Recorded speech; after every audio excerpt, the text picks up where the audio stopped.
Hi, welcome back. My name is Shannon Gilmore with Third Eye Nutrition, and today we are going to talk about the scale and whether it is serving you. Obviously, people that monitor their weight, there are certain individuals that have to do that. So people that are on dialysis or people that have to gain or lose weight in order to have a surgery, a specific surgery done. Those are the individuals. Sometimes athletes have to have a certain weight. I am not referring to any of those people. I am talking about your everyday person that is weighing 2 or 3 times a day, a couple times a week. And so I'd like to talk a little bit about this sort of love-hate relationship that some people often have with the scale. Now, the interesting thing about weighing yourself is that it oscillates, and it's a very mercurial apparatus. And so the thing about it is that you can either feel amazing about yourself. So if you hit your mark or your number, then you have a tremendous amount of joy and pride and maybe confidence. But then on the other flip side is that if you don't hit your mark, sometimes you may not feel so good about yourself. So maybe there's a bit of shame, a little bit of guilt, maybe a bit of anger. And so sometimes you can feel very inflated from it. You can feel very deflated from this practice of weighing yourself. And it has this very much yo-yo-like effect, okay?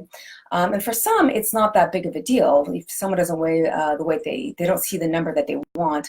For some, they just shrug it off, it's no big deal. But for other people, and some patients I've had, it can actually be an incredibly diminishing, contracting, horrible feeling. And it could impact their day, their week, their month. Okay, so for some people, it's not a good practice. And so I personally don't really like this sort of micromanaging and micro-evaluating all the time. It doesn't really feel very nurturing to me. And in fact, I don't even use it as a very good tool when in my own practice. I don't even have a scale here in my office because it doesn't tell me that much. It's just a number. It doesn't tell me the person you are, the attitude you have about your life, your digestive system, your microbiome, your sleep patterns. It doesn't tell me anything. It's just a number. And so I don't have one, and if you saw me, I don't really care what the number is, to be quite honest, because what I care about is how you feel inside. And I care about what's happening actually inside your body, okay? And the thing about the scale or that number is that it's something outside of yourself, okay? So you're allowing this number to determine the internal quality inside your world. And that to me is giving your power away a little bit. And you never want to give your power away. So you're in charge, and you can always change the rules. And in fact, you can change the entire game. So I'd like to present you maybe a different idea around this, some different parameters of measuring your health. And some people use things like genes or something to measure their health or their weight. But that is just sort of a modified version of the scale. Maybe not quite as severe, but it's a modified version of it. If you're really attached to numbers, I would say maybe how many push-ups can you do? How many lunges can you do? Things like that. That would probably be a better goal in terms of if you have to use a number, then that would probably be a better method. But what I'm talking about also are things like what's your sex drive like? What are your sleep patterns? Your nail strength, your hair strength, how shiny is your hair?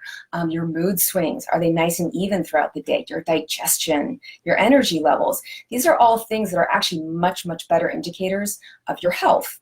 And for example, my skin. So if my skin is really clear and luminous, then I know that I'm absorbing my protein, I'm probably absorbing my vitamins and minerals, my stress levels are probably in check, my sleep patterns are probably going to be good because that's usually reflected in your skin. But when I have acne or I have a lot of redness to my face, then it forces me to stop and go, okay, what's out of balance these days? Am I not sleeping enough? Am I drinking too much red wine? What's happening? And so the thing about using a number is that it doesn't tell you anything. It doesn't tell me any of those things. And it's not only that, it doesn't force you to go inside. You're using it's outside of yourself.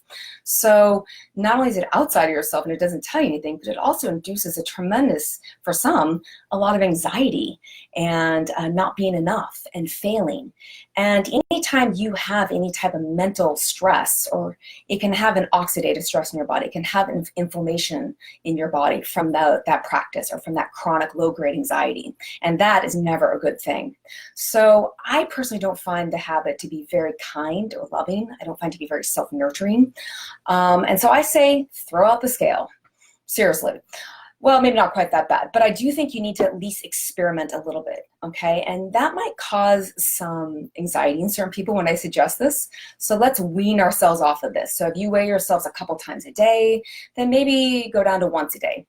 And then if you go just a couple times a week, maybe do it once a week. So in other words, just keep on reducing over time. And then when you get to like a pretty low frequency rate, maybe give the scale to someone to hide from you. And then check in maybe 2 to 3 months later and say, okay, which one feels more loving to me? Which one, when do I feel more powerful? Do I feel more loving to myself, more nurturing? If I choose a scale versus maybe some other type of parameter of my health, okay? Because one is actually like a much better indicator of your health and how beautiful and radiant you are. And the other one is actually kind of unforgiving and a little bit maybe critical and negative, okay? So write to me and let me know at thirdeyenutrition@gmail.com. Give me a clue into what's happening in your world when you do this. Because here's the bottom line. You can't possibly be the most magnificent, amazing person that you are unless you are doing habits that build you up. And maybe weighing yourself every day is not the habit that's achieving that. Because if you're always worried about not being enough, and you're always worried you're going to fail at something, or it induces a whole heck of a lot of anxiety, maybe that habit is not serving you. So these are my thoughts for you for this week, okay? So thank you for joining me. If you enjoyed this session, please share it with your friends. Come visit me at thirdeyenutrition.com, where I always have some type of goodie to give you. And have a lovely weekend. Thank you.